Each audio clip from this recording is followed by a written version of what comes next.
बोलिए कृष्ण कन्हैया लाल की जय। आज आप सभी भक्तगण होली की महिमा के बारे में सुनेंगे कि होली का त्यौहार हम किस प्रकार से मनाते हैं और किस प्रकार से हमें मनाना चाहिए, क्योंकि होली के त्यौहार पर सभी का यही रहता है कि नए वस्त्र पहने और एक दूसरे के ऊपर रंग गुलाल डालें। तो किस प्रकार से मनाएं, सुनिए। शाम जिंदगी थोड़ी है, शाम जिंदगी थोड़ी है और झूठा सभी झमेला है। इस चला चली की दुनिया में बस 4 दिनों का मेला है। तो ये 4 दिन की ज़िंदगी है, 4 दिन का मेला है। यानी हम इस संसार में आए हैं, कुछ ही समय के लिए आए हैं और कुछ समय के बाद यहाँ अपना जो भी हम मेल मिलाप करके आपस में प्यार प्रेम से रह करके सभी को जाना ही है। तो ये होली का त्यौहार हम किस प्रकार से मनाएं और किस प्रकार से मनाते हैं। इस दिन के लिए और हम सभी गोबर से क्या बनाते हैं, बड़कुल्ले इत्यादि बनाते हैं। उसमें चांद सूरज और होली और भी कई तरह के खिलौने हम बनाते हैं और उनको बना करके होलिका पूजन के लिए हम सभी परिवार के सभी प्राणी जितने भी हैं सभी एकत्रित होकर के जो स्थान बनाया होता है जितनी परिधि में, क्योंकि 8 दिन पहले कहते हैं होली का दहन के लिए वो स्थान निश्चित किया जाता है और उस स्थान पर जाकर के सभी मोहल्ले वाले वहाँ पूजन करते हैं और गोबर के बड़कुल्ले इत्यादि बनाते हैं और सभी पूज करके आते हैं। और इस दिन घर में मिष्ठान भी बनाते हैं। वही मिष्ठान हम बड़े बूढ़े बच्चे सभी को खिलाते हैं। आस पड़ोस में भी कई दे कर के भी आते हैं। तो इस प्रकार से ये होली का त्यौहार बड़े धूमधाम से मनाया जाता है। होली शब्द का शाब्दिक अर्थ है होली, जो कुछ भी हुआ पहले हुआ, लेकिन आगे के लिए क्या करें, सुधार करें। कहते यही हैं कि बीती सो बीत चली, आगे जीवन सुधारूंगा, ज्ञान का साबुन लगाकर अज्ञान का मैल उतारूंगा। कहते तो हम सभी हैं, करना भी हमें यही है कि हमारे अंदर जो अज्ञान है उसको हम क्या करें, निकालें। जैसे हमने गोबर से ही बड़कुल्ले इत्यादि बनाए और वहाँ जलाने के लिए ले करके गए, ऐसे ही हमें भी हमारे बुद्धि में दिमाग में जो नेगेटिव बातें हैं, किसी के बारे में अच्छा नहीं सोचते वो बातें हैं, तो हमें वो भी निकाल देनी चाहिए। क्योंकि कहते यही हैं, अक्सर हम बच्चों को कह देते हैं, जब बच्चा कोई गलत काम करता है तो यही कहते हैं कि तुम्हारे दिमाग में क्या गोबर भरा हुआ था। गोबर यानी नेगेटिव बातें, पॉजिटिव बातें नहीं। तो हमें अपनी बुद्धि में सबके प्रति अच्छा जो विचार है वो तो रखना है, लेकिन फालतू की वाहियात बातें हैं उनको क्या कर देना है, निकाल देना है। ये गोबर से पूजने का भाव है। दूसरा तरीका ये है, हम एक दूसरे के ऊपर रंग गुलाल अबीर डालते हैं। बच्चे पिचकारी से भी रंग डालते हैं। हम मना करेंगे तो एक दूसरे की देखा देखी में भी बच्चे लग जाते हैं। तो इस प्रकार से हमें होली के त्यौहार पर एक दूसरे के ऊपर, ये तो एक दिखावे का रंग है, लाल नीला पीला हरा, लेकिन एक अंदर का रंग भी है, प्रेम का रंग, एक दूसरे के प्रति सहानुभूति रखने का रंग, एक दूसरे का सम्मान करने का रंग, एक दूसरे के प्रति विचार मिलाकर चलने का रंग। क्योंकि कई बार ऐसा होता है, ढलती उम्र में जब कुछ चलती नहीं तब हम विचार मिलाते हैं, उसका कोई अर्थ नहीं रखता। जो हो रहा है वो होगा, आप कितना ही रोकें। क्या भगवान राम ये चाहते थे मेरा किसी से युद्ध हो, परंतु हुआ? तो इस तरह जो होना है वो निश्चित है। यही कम से कम विचार हम अपने मन में ले आएं, तब भी हम अपने विचारों को दूसरों के विचारों से थोड़ा मिला सकते हैं। गलत से नहीं कह रहे, जिसके सही विचार हैं।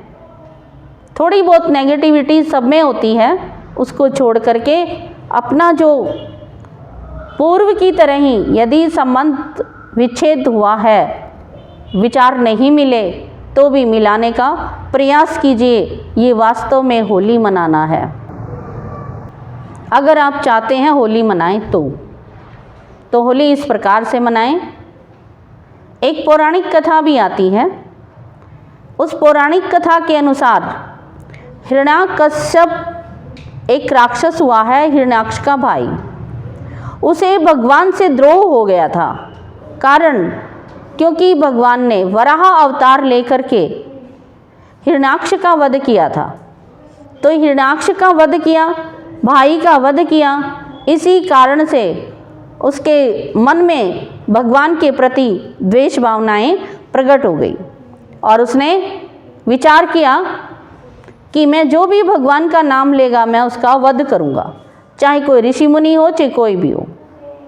तो उसने ये मन में संकल्प कर लिया था और हुआ क्या, उसी का बेटा प्रहलाद भगवान का भक्त निकला और उसने प्रभु की भक्ति में इतना अधिक वो तल्लीन हुआ कि उसने कुछ भी हो जाए लेकिन मैं भक्ति को नहीं छोड़ूंगा। वो भक्ति में लगा ही रहा और प्रभु की भक्ति में इतना अधिक लगा कि हिरण्याकश्यप ने अनेक प्रकार के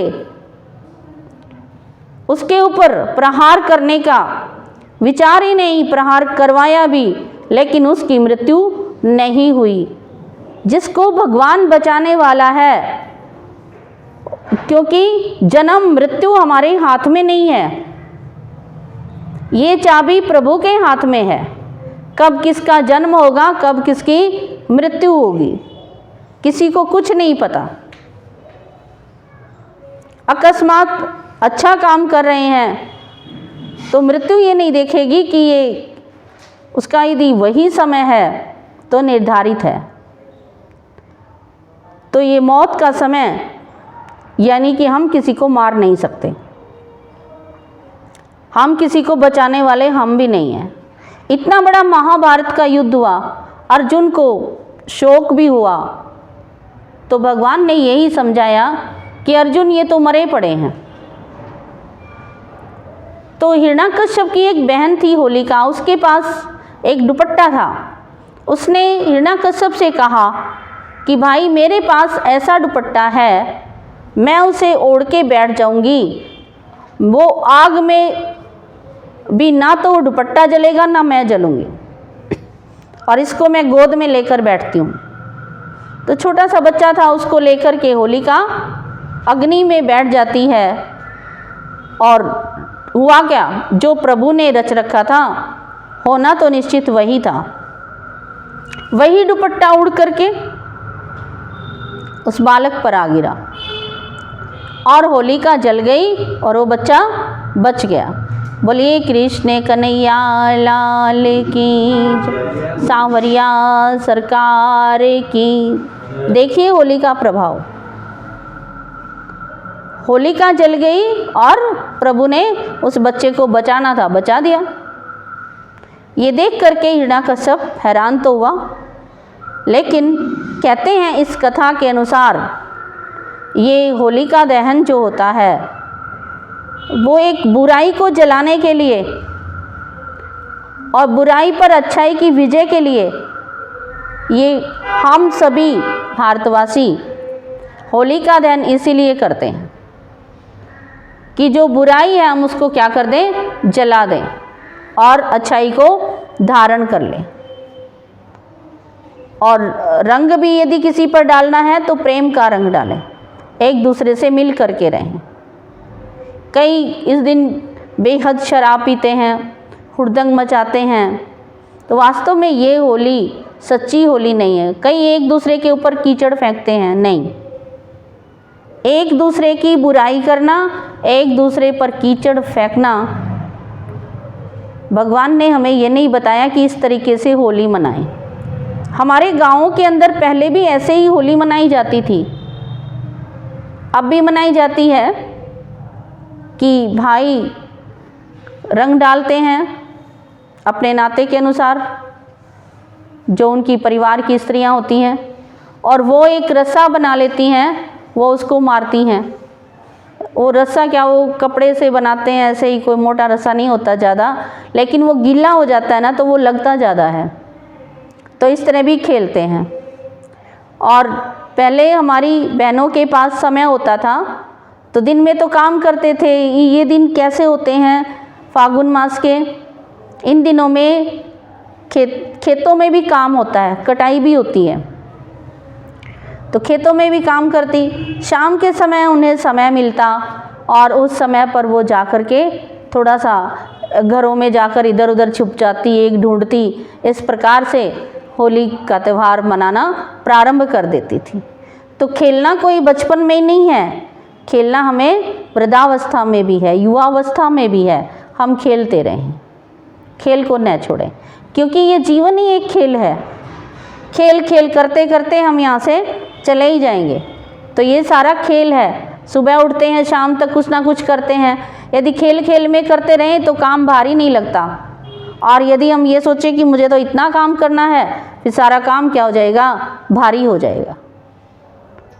तो होली का त्यौहार हमें शिक्षा देता है कि परस्पर मेल मिलाप से रहें, एक दूसरे के ऊपर रंग डालें तो प्रेम का रंग डालें, क्योंकि देखिए संगति का भी रंग होता है।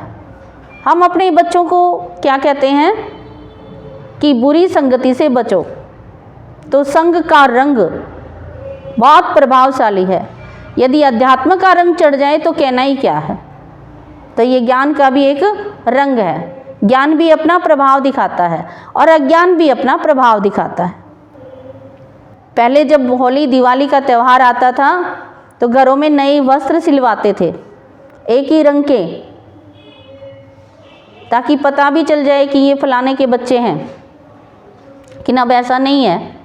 अब तो हम बच्चों को कभी भी बाज़ार में जा कर के कपड़े दिलाते हैं, वस्त्र पहनो, अच्छे पहनो, लेकिन साथ साथ अच्छे विचार भी रखो। ये होली का त्यौहार